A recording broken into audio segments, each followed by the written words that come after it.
Hello everyone, this is VGvSC2A Akaya bringing you another matchup. This is of course from the SC2 Armory versus Vile Gaming community site matchup. This is an exhibition match that was set up between the two community managers, which VGvSC2A is the community manager for SC2 Armory and Spartan being the community manager for Vile Gaming, and he is actually playing as random but has spawned as the green Zerg here in the lower left, this is going to be on Kulas Ravine. On the other hand here, Rodrigo, who is actually DEFCON 5 for the SC2 Armory team, is playing under the account name Rodrigo. So I apologize if I use Rodrigo instead of DEFCON 5 from time to time. Sometimes it's just easier to say whatever name pops up if I forget actually who is playing under that alias. But anyways, I'll try to keep it straight. But he is spawning as the purple Protoss in the lower right here, and this once again is Kulas Ravine, a 4-player map, which this is the first matchup that we saw, or I'm sorry, the first map that we saw in the previous matchup. So I'm not sure if this community exhibition match here was set up with the same 3 map selections for the whole round 1, or if the players were actually involved in the map selection. I did not get a chance to read up and see if there was any rules in place regarding the map selection, or if there was just a set 3 maps based on how many games. But it is a best of 3 setup, so each team has 5 players. If you didn't see the first game in the series that I put up, the first matchup anyways, the way this works is there are 3, it's a best of 3 series between the 2 players, and then the winner goes on to play the next player, and there's 5 opponents on each team. So basically each team needs to keep their players alive, and the team that has the players standing at the end is the one that wins this game right now. So, and the first one went to the SC2 Armory team, as Asriel was able to dispatch his opponent rather easily in both games, it seemed. But anyways, going back to the game here, it looks like Rodrigo, aka DEFCON 5, does have his first assimilator up and running, and he also does have his first gateway just now finishing out in the front entrance of his base.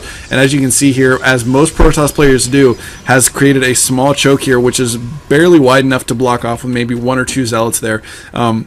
And the drone from Spartan is over at his base now, and there are some Zerglings out already. So these Zerglings may actually get a lot of damage, and there is not even one single zealot coming in from the Protoss player right now. So DEFCON 5 going to be in some very early trouble here. Luckily, he does have 2 pylons up that were powering this gateway, so he was able to get a zealot going before he lost his second pylon here. Although it looks like the second pylon may go down before that zealot finishes. Is going to be very close, and yes, it does go down. But he manages to, I guess he canceled the zealot because it looks like it is no longer building. He manages to hold it off with his probes because the Zerglings were so focused on trying to get that pylon down that they were able to actually take down a lot of those Zerglings before they even finished that pylon. And it looks like DEFCON 5 has canceled the cybernetics core that he had up initially, as you can see there, and he has opted to put down 2 pylons up here and another gateway. So going to be going for very heavy zealots for a little bit here, it looks like, since he did get hit by those early Zerglings, and he is probably worried about more Zerglings continuing to stream into his base. Spartan, meanwhile, has put down a spine crawler trying to defend against any kind of retaliation that he may see from DEFCON 5, just now getting up his first extractor and not putting any drones in it yet. So as you can see, he was pretty heavily committed to that early rush, and at this point his econ is a little bit hurting compared to the Protoss player, I would imagine. Yeah, you can see there DEFCON 5 already a couple hundred minerals ahead on the income because he did not cut probes to get that. Although meanwhile Spartan has put down a hidden expansion out here at the high yield minerals on the opposite side of the map from his base, which this is kind of curious because this is right above the base of Rodrigo, aka DEFCON 5. I'm sorry, I keep calling him Rodrigo, but anyways, he is that is going to be very, very susceptible to any kind of attack from DEFCON 5 because it is on his side of the map and he does not have a whole lot of distance to travel in order to get out there.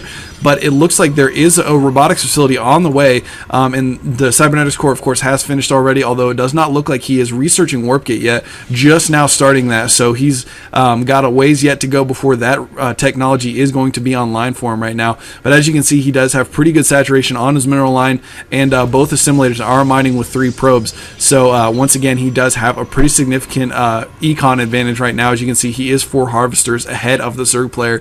So the Zerg player Spartan definitely trying to play catch up a little bit right now.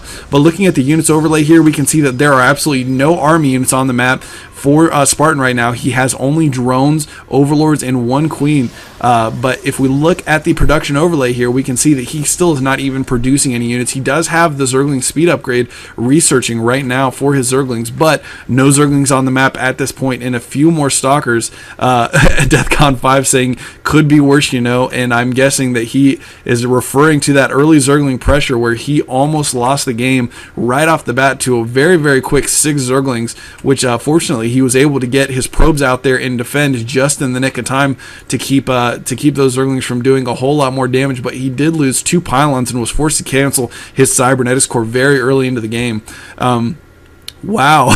DeathCon5 apparently getting a little bit more graphic there with that, and Spartan says please don't do that. So anyways, looking at the units overlay here, we can see that there are 30 drones on the map for the Zerg player now, so definitely trying to compensate for being a little bit behind in the economic game early on. Of course, going for that high yield base, and then also cranking out a lot of drones rather, trying to catch up. But we can see that there is 1 immortal out on the map, along with some stalkers, sentries, and zealots. So there is a pretty good unit diversity mixture for this army for DeathCon5. So he is going to be very diverse, and this could be a very difficult army for the Zerg player to deal with here. And it looks like he may be getting ready to move out, moving his units out beyond the choke point of his natural here, unless he is just getting ready to fortify this area so that he can actually take a base.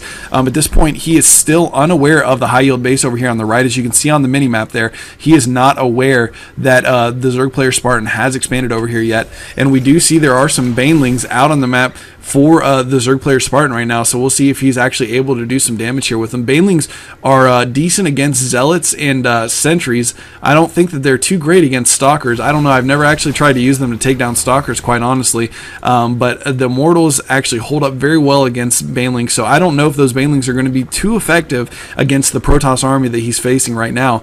And he says I'm scared because apparently he did not do enough damage with that early rush, and DeathCon5 saying that he is also scared. So apparently both players very nervous, representing their communities, and afraid that they're going wow, DeathCon5 getting a little bit spiritual in the conversation here. But anyways, moving back to the game here, these guys apparently have a lot of fun playing and chatting back and forth here. Looks like Spartan may be getting ready to lose an Overlord. No, the Overlord speed is going to be enough to get him out of the line of fire here, but it looks like he is going to try to push in, try to put some pressure on the front entrance for Spartan. But the Zerglings and Banelings moving in right now, none of those Banelings exploding yet. They got trapped behind the Zerglings, and I think only 1 Zealot got lost from that attack.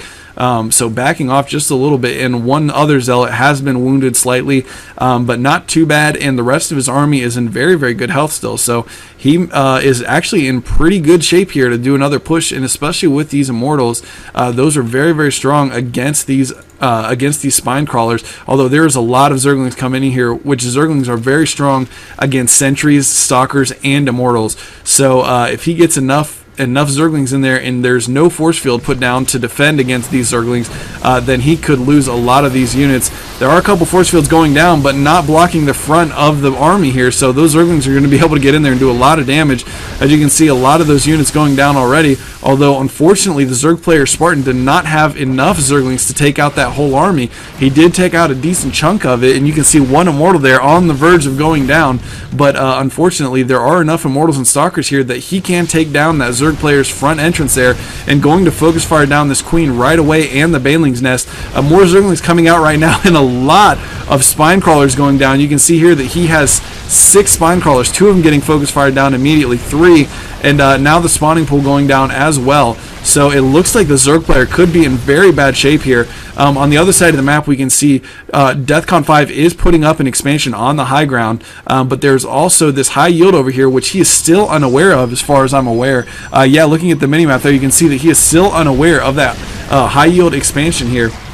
So Spartan very, very damaged right now, but not completely out of the game just yet. We'll see if he's able to pull something together with this hidden expansion. The Spire just finishing a little while ago, but unfortunately not doesn't have any Mutalisks out on the map as of yet. It doesn't look like. He does have actually, I'm sorry, there is 7 that have just recently hatched, and on the production overlay we can see there are a couple more building right now, although I don't know how effective these will be against this Protoss army, because there is a decent amount of anti-air with the amount of stalkers that he has, although it looks like most of his sentries are gone. So if he can manage to take out, he did take out the mineral line at this expansion here, and for some reason he's still trying to take out the pylon here and the Nexus. I'm not sure why, because what he really needs to do is get the other mineral line here. Yeah, he is going to try to move in, but 4 stalkers there to pick off and intercept those Mutalisks, so he is going to be forced to back off just a little bit here, although more Mutalisks coming into the mix now. He has a total of 11